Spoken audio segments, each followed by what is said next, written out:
Hey, what's up you guys? My name is Clay and this is the Mad Hatter Media channel. If this is your first time here, welcome. And if you're back or already a subscriber, welcome back. So this is going to be my review video on the Samsung Galaxy S21 Ultra. The big boy that is for boss Hawgs. So I get my hands on and I'm able to try many phones. And I thought it was about time I got my hands on Samsung's top of the line flagship, the S21 Ultra. And to be clear, it is very ultra. They absolutely did do and delivered on the name. It is an ultra phone with an ultra feature set. So Samsung has always been the one to bring you every single feature that they could possibly pack and cram in onto a device, which is kind of why Samsungs have always kind of been able to do it all, but they're not really the best at anything. The really special thing that you get with the Ultra feature set, you got the Ultra camera system on it, and it's dope. By far, the best feature on this phone for me is the zoom capability. Not just the fact that you have 100 times magnification zoom that is just fun as heck to use, but you also have up to 10 times optical zoom, which that right there is my #1 favorite feature. And the reason why is because, well, I enjoy doing mobile photography very much. It's one of the things I like doing most. And on top of that, my favorite subject or thing to actually take plenty of pictures of is animals. Mostly dogs. I love dogs. So being that I can zoom in 10 times and still get a full readout 4K optically zoomed image with no digital zoom or image degradation, well, for me, that's super big because, I mean, everybody's got pets, right? Either you or somebody in your family. How many times have they been doing something just like ridiculous or cute and you just go, oh my gosh, I need to capture this moment because I'll never catch them doing this again? Well, on most phones, when you pull out your phone and want to take a picture of them, you find out that you're probably about 10, 15, 20 feet away to where they haven't really realized that you're there yet. But you got to scooch in a little closer. So just a little bit, but it's close enough to where they stop what they're doing. So you're trying to capture this awesome moment that you have with your pet or anybody's pet, and you don't want to ruin it by having to get too close up on them, so they're like, why are you up on me? So yeah, with the S21 Ultra, you don't have to do that. You can still get that perfectly crisp, lossless image, and you don't have to worry about spooking the dog or cat or whatever, and you get to capture that moment. Trust me, I can't even tell you how many times I've tried to take pictures of a dog, but to be able to get close enough to actually get a good image, you gotta move closer in, and well, a lot of the time that ruins the shot. So boom, S21 Ultra already takes a huge win right there, being by far the best when it comes to animal photography. This is an ultra camera system, but to be clear, out of all the phones I've had and tested, it does not take the best images. They are very good, but the Pixel still beats them out when it comes to overall image quality. Remember, just because you have so many megapixels or it produces so big of a file size, it doesn't always guarantee a better picture. A prime example is the 108 megapixel sensor on this guy, which when used results in a 12,000 by 9,000 size resolution photo. So yeah, if you guys didn't already realize, that's 12K. You know, like we have 4K TVs and then double that, 8K, which this can't shoot by the way. But then you go even further beyond that to a 12K image. So to be clear, yes, there is more data retention there, but that doesn't just mean the overall picture that's taken isn't just better. There's more data thanks to the resolution and raw file size, but things like color reproduction and contrast and various other factors that go into the picture, there's still a lot more that goes into it. But keeping it real, the pictures do come out very good still. Scene optimizer is a plus. I find that it works fairly well. The other thing that I absolutely have to give this phone credit for, that it is the king at, is it is the macro king. The macro photos that this thing produces is in another league compared to iPhone or Pixel or anything else that I've seen, mainly because not just the fact that it can focus so clearly and actually have good macro functionality, but the end results are pretty dang good. Color reproduction, detail retention, it's very good. So it was already kind of a no contest because the other two can't really do macro shots anyway, but I'm confident that based off of the software optimization, even if other phones like iPhone and Pixel could do that, I'm pretty sure that it actually would come on top still anyway. Samsung's stock camera app is the best one out of any that I've used so far. The versatility, the ultra amount of features, every feature and function that they packed into it, it works good. The auto mode kicks butt, but so does the pro mode. You can adjust everything manually, including the focus, and you can even save images raw. Speaking of which, being able to do manual focus pulls, and it will actually identify your focus depth with like this green light, so to speak, or this green array that identifies the depth and shows you exactly what distance you're focusing at. It's one of the coolest features in my opinion. So not only were they able to make a good pro mode, they were able to make it pretty intuitive. Other modes also include not only the pro, but pro video, portrait mode, night mode, food mode. You know, everybody's got like that, right? Portrait video, slow motion, super slow-mo, hyperlapse, and even panorama. It's also got other modes like single take, where you can keep the phone held up for a number of seconds and it basically automatically generates pictures or short videos or animations of what it thinks will go good with the content that you're capturing for that short 10-20 seconds. Pretty cool. You can get some good stuff. Yeah, Samsung definitely did hit the quota on the Ultra delivery, and this makes the camera system exceptionally fun and satisfying to use. I can recommend it to anybody. The camera system is totally amazing. We can all agree on that.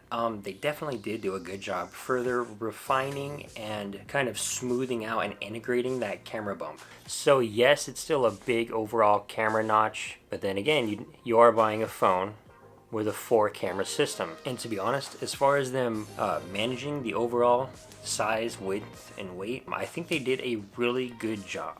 For everything that's cram-packed into this phone, for it to have everything, every feature, it's still within sleek design limits and well within reason. I still consider this thing pretty slim overall. And of course, the build quality of Samsung's flagship devices is pretty much all the way up there at the top. I think I'm gonna have to make an additional video just for a full dive on the complete camera system, because like I said, again, being that it's a phone that comes with its own pro mode, there is a lot to go over.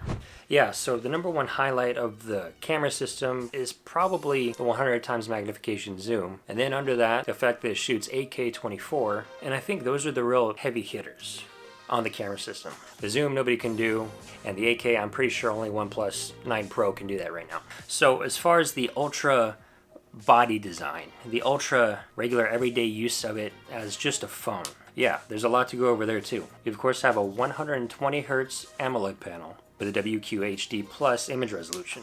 That's 3200 by 1440. And I do have to tell you, even though I don't consider a 1440p display a must-have feature or one of even the main on the top of my list, using this phone, it is a very nice thing to have, especially when you have a big phone like this. So it's good that, again, in the Ultra, there is no compromises. It went max refresh, max display resolution, and it does have Ultra battery life. It boasts a 5000 milliamp hour battery, and it does get you very good battery life even with the high resolution and refresh rate of this panel. So good stuff there. Samsung really wanted to make it clear that this was the zero compromises option for their phones, and they really stuck to that, and I'm glad. Again, they did deliver on the Ultra concept. Now, I still honestly prefer flat edged panels on all my phones, but this is the one that still has a little bit of screen curve to where I did say, okay, let's go ahead and do it. Because as we all already know, the curved screens are way less aggressive than they used to be. And even still, they keep dialing the aggressiveness back and back every year, even up until this year. So yeah, curved screens aren't my preference. Flat panels pretty much always are going to be the way to go for me. But this is the best that I've encountered so far. Haven't had any issues with it as of yet, but I'm always wary of it in my pocket and want to make sure that I don't lean up against anything to where it would make it start cracking. Another reason why I've kind of strayed away from Samsung phones has been the fingerprint scanner. Now look, I get it. It works great, and they have for quite a while. It's awesome in-display fingerprint technology. The thing is with me, I can't help myself. I'm all about the aesthetics. And when you purchase one of these fingerprint reader equipped phones, the last thing I want to do is put a tempered glass screen protector over it that has this just ugly thinner layer with a circular indent just so you can retain use of your fingerprint scanner. So that's clearly not what I wanted. I actually came to the conclusion that I was pretty much going to rock it without a screen protector, but after a little bit more looking around, I realized that there is a few options that you can apply on these fingerprint equipped phones that actually don't have that disgusting looking circle on it. And the one I actually ended up going with is the Whitestone Dome tempered glass screen protector. And yeah, the reason it's so great is because, as you can see, there's no cutout. I don't have that off-putting screen circle. And just for the sake of being thorough, I'll show you guys that it still works incredibly well.